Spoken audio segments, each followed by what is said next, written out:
Welcome to the Market Research for Beginners online tutorial. This tutorial gives you an overview of the market research process.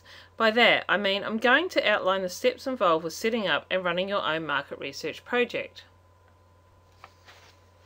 Let's start by overviewing the 8 steps in the market research process that we're going to cover today. Step 1. Define your business objectives. Step 2. Define your market research objectives. Step 3. Plan your approach. Step 4. Define your target sample. Step 5. Determine your sample size. Step 6. Design your questionnaire. Step 7. Gather data. Step 8. Analyze your data and prepare your report. Let's start with step 1. Define your business objectives.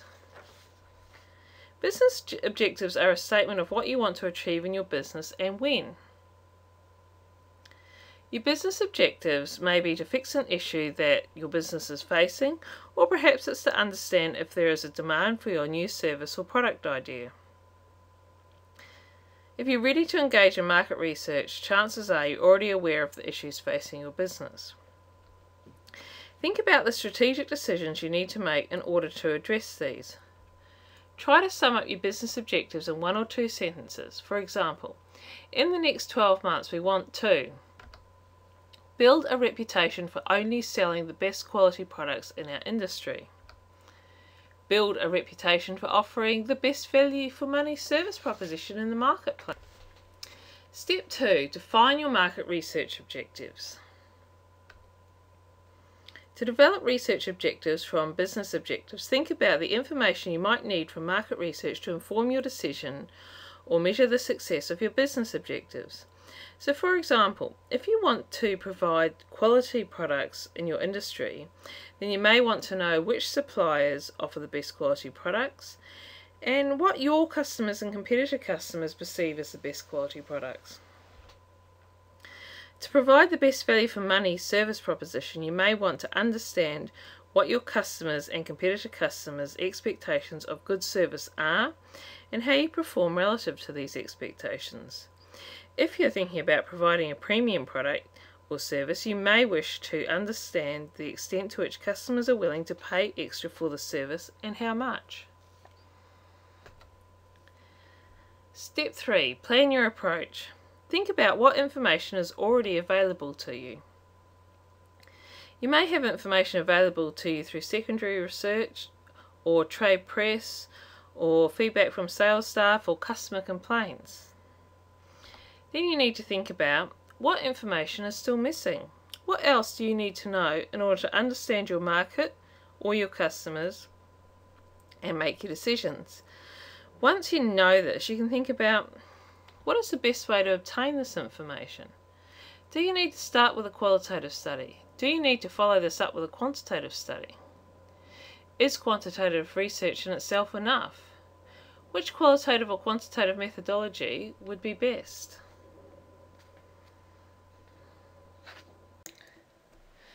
Step 4. Define your target market. You need to think about who you want to talk to in your survey. If you're doing a customer satisfaction study among your own customers and you have their contact details, then that's pretty easy. But do you want to compare yourself with competitors? Or are you launching a new product and perhaps want to talk to potential new customers? You need to think about how old they are, where they live, what channels do they buy through, and most importantly, when can you find them? Step 5. Determine sample size. There are a number of factors that come into determining sample size. For example, you need to think about the margin of error that you're willing to tolerate in your sample and the way you want to cut the data. That is, the individual subgroups you want to compare. For example, if you wanted to look at males versus females or 25 to 34-year-olds versus 35 to 44-year-olds, you'll need a larger sample size than if you intend to look at overall total sample. Another important factor is how much budget do you have available. Unfortunately, research methods and the number of completes possible comes down to what you can do with the budget you have available. Step 6. Design your questionnaire. Now that you've written your objectives and chosen the best methodology to suit your needs, it's time to write your questionnaire. Refer to your original objectives and make a list of the questions that you'll need to ask to get the information that you require. Then refine your questions. Ensure that questions are in the correct logical order, so for example you're not asking customers the likelihood of purchasing a product before asking them if they're even aware of the product.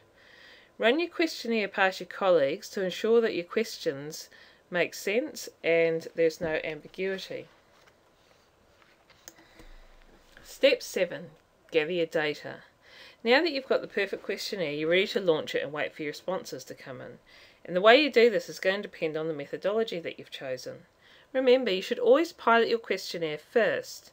That is, send out a few survey invitations on the first day and check the results to ensure that all skips are working correctly and if there are any questions that have not been answered correctly, just in case respondents have misunderstood any questions or instructions. In the case of qualitative research, review the responses the next day to see if participants found anything difficult to understand or if you think there's anything else that should have been covered that wasn't. Step 8. Analyse your data and report your findings. Analysing your results is going to depend very much on the way you collected your data. Think about the way you want your data to be grouped, how many subgroups you want to look at and compare. If you're doing quantitative research, do use a good software package such as SPSS or Excel.